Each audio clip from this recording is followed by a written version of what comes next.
যারা tension free life lead করতে চায়, দুশ্চিন্তা মুক্ত সুস্থ সুন্দর জীবন চায়, তাদের উচিত বেশি বেশি দরুদ শরীফ পড়া। কি পড়া? কারণ কি জানেন? কারণ যখন আল্লাহর কোনো বান্দা মুহাম্মদ সাল্লাল্লাহু আলাইহি ওয়াসাল্লামের উম্মত মুসলিম মুমিন ব্যক্তি, সে যখন নবী সাল্লাল্লাহু আলাইহি ওয়াসাল্লামের প্রতি দরুদ এবং সালাম পেশ করে, তখন এই দরুদ এবং সালামগুলো সংগ্রহ করার জন্য আল্লাহ রাব্বুল আলামিনের স্পেশাল কিছু ফেরেশতা আছেন। কি আছেন? ফেরেশতা আছেন।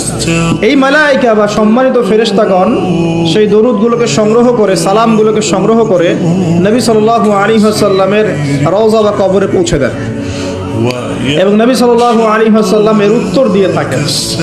তো সালামের অর্থ কি? আসসালামু আলাইকুম অর্থ কি?